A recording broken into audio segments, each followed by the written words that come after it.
Assalamualaikum warahmatullahi wabarakatuh. Hamidanillah wa musalliyan musalliman ala Rasulillah Sayyidina Muhammad ibn Abdillah wa ala alihi wa sahbihi wa man walah, amma ba'du.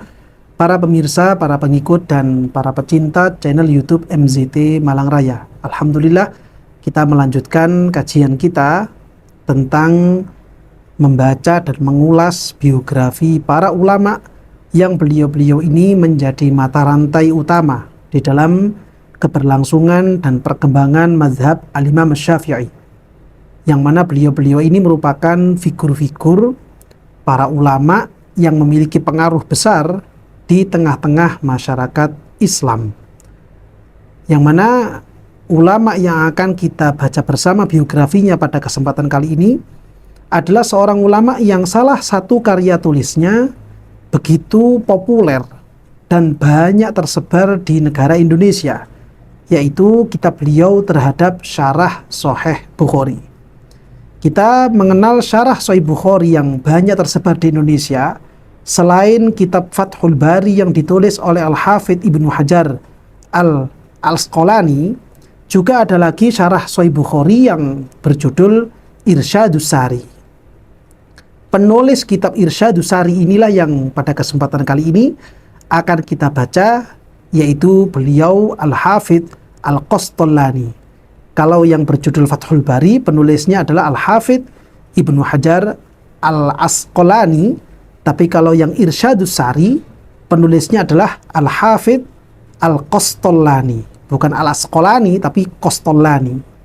Siapakah kira-kira nama asli dari Al-Imam Al-Hafidh Al-Qastallani ini, dan di tahun berapakah beliau itu dilahirkan, dan di tahun berapakah beliau itu wafat, serta seperti apa perjalanan hidup dari Al-Imam Al-Hafidh Al-Qastallani ini, penulis kitab Irsyadus Sari.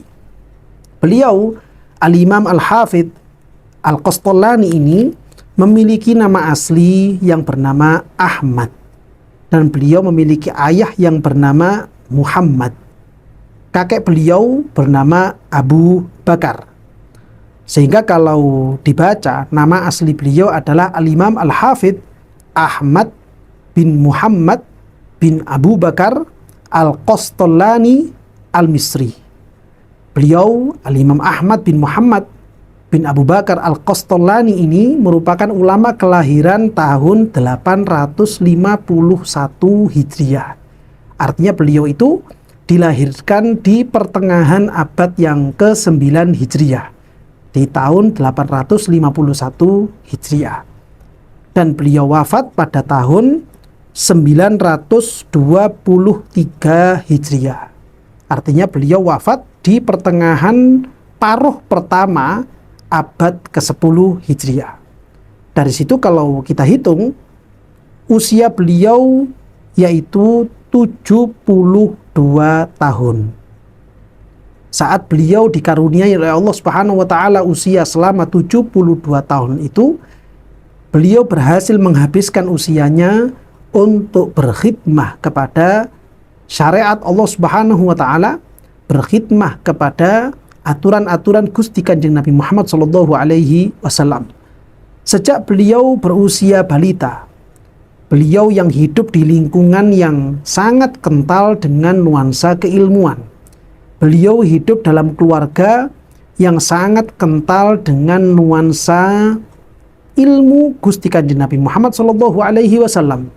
Sehingga tak ayal kalau kemudian saat beliau sudah berusia tamyiz, kisaran usia 7 atau 8 tahun, beliau sudah menghatamkan hafalan Al-Quran 30 juz dengan bacaan yang sangat bagus sekali, dengan bacaan yang sangat baik sekali, dan itu terjadi pada usia-usia yang sangat dini, yaitu saat beliau masih berusia tamyiz.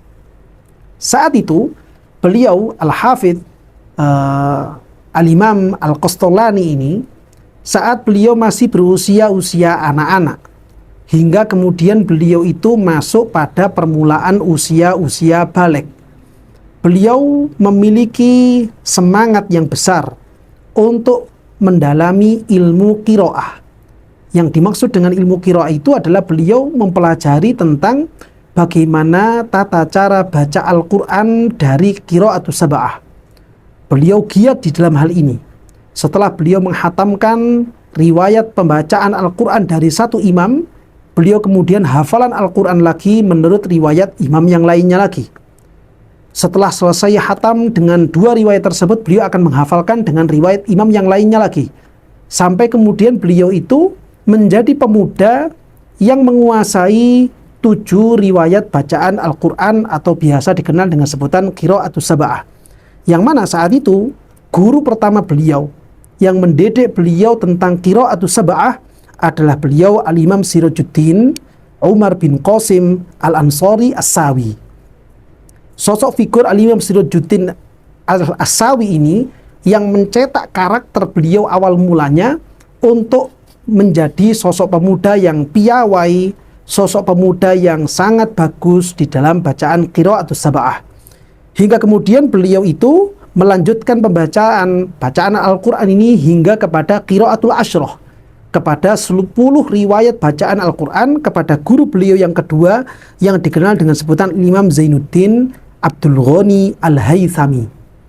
Dari guru yang kedua inilah, yaitu Syekh Zainuddin Abdul Ghani Al-Haythami, beliau mendapatkan riwayat qiraatul asyrah. Setelah beliau menghatamkan qiraatul asyrah dari guru yang kedua ini, beliau ternyata masih mensibukkan diri, memiliki perhatian yang sangat besar terhadap ilmu qiraah Al-Quran. Beliau sampai kemudian menghatamkan untuk yang kedua kalinya tentang qiraatus sab'ah, dan menghatamkan untuk yang kedua kalinya tentang qiraatul asyrah kepada para guru, kepada para a'immah yang hidup di sekeliling beliau selain guru beliau yang dua pertama tadi. Ini karena memang saat awal-awal beliau itu memiliki rasa peduli dan perhatian tentang masalah qiraatul Quran sampai mumpuni seperti itu. Beliau tidak hanya berhenti, tidak hanya puas pada satu riwayat bacaan saja. Setelah beliau menguasai tentang qiraatul asyrah, beliau kemudian juga mempelajari dan mendalami kitab-kitab tajwid, kitab-kitab tentang bacaan-bacaan Al-Quran dari para ulama-ulama yang ada saat-saat itu. Nah, di usia-usia yang kemudian menginjak 20 tahun, beliau kemudian mendalami tentang ilmu hadis, beliau mendalami tentang ilmu tafsir, beliau mendalami tentang ilmu fikih, beliau mendalami tentang ilmu akidah, beliau mendalami tentang ilmu usul fikih dan lain sebagainya pada para ulama-ulama yang ada di sekeliling beliau saat-saat tersebut. Beliau belajar kepada Syekhul Islam Syekh Zakaria Al-Ansari. Beliau belajar kepada Syekh Al-Muhaqqiq Jalaluddin Al-Mahalli. Beliau belajar kepada ulama-ulama yang saat itu memang hidup di situ, terutama kepada putra dari Al-Imam Sirajuddin Al-Bulqini, yaitu beliau Al-Imam Alamuddin Al-Bulqini. Hingga saat beliau masuk pada usia 33 tahun, beliau kemudian melaksanakan ibadah haji yang pertama kali, berangkat ke kota Mekah dan berdiam beberapa tahun di kota Mekah sejak beliau berusia 33 tahun. Ketika beliau ini berdiam di kota Mekah, beliau juga mengambil ilmu dari ulama-ulama yang ada di kota Mekah saat itu. Baik itu dalam ilmu qiraah, baik itu di dalam ilmu fikih, baik itu di dalam ilmu hadis, baik itu di dalam ilmu tafsir dan lain sebagainya. Setelah beberapa tahun beliau itu tinggal di Mekah dan mengambil ilmu dari ulama-ulama yang ada di Masjidil Haram, beliau kemudian kembali pulang ke kampung halamannya, yaitu di kota Kairo. Setelah itu kemudian saat beliau berusia 43 tahun, beliau kembali lagi berangkat haji ke kota Mekah dan berdiam diri di sana sampai beberapa tahun. Setelah itu kemudian beliau menambah ilmu dan kemudian juga mendapatkan kesempatan untuk mengajar di Masjidil Haram. Beliau juga kemudian banyak memberikan kajian-kajian terutama di dalam ilmu hadisnya Gusti Kanjeng Nabi Muhammad SAW. Beliau mendapatkan riwayat-riwayat hadis dari para a'immah, para ulama, baik itu dari kota Mesir, dari kota Kairo, begitu juga para a'immah, para muhaddisun, para hufad yang ada di kota Mekah. Hingga kemudian saat beliau itu bermukim untuk yang kedua kalinya di kota Mekah, beliau kemudian banyak melahirkan karya-karya tulis ilmiah. Namun saat itu, karya tulis beliau yang muncul di kota Mekah itu banyak yang bernuansa tentang ilmu qiraah. Beliau menulis syarahnya kitab Syatibiyah. Beliau menulis kitab tentang qiraatus sab'ah. Beliau menulis kitab tentang qiraatul asyrah. Beliau menulis tentang hukum-hukum tajwid. Beliau menulis tentang asbabun nuzul ataupun tentang ilmu-ilmu gharaibul Al-Quran. Ini saat beliau tinggal di kota Mekah untuk yang kedua kalinya. Setelah kemudian beliau itu pulang kembali ke negara Mesir dan berdiam di kota Kairo lagi. Saat itulah kemudian beliau ini memulai untuk menulis syarah terhadap kitab Imam Bukhari.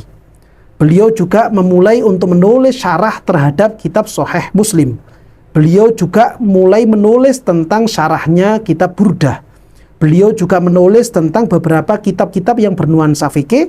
Namun dari sekian banyak karya tulis beliau, yang paling monumental dan banyak tersebar di dunia Islam adalah kitab beliau terhadap syarah Sahih Bukhari yang berjudul kitab Irsyadus Sari.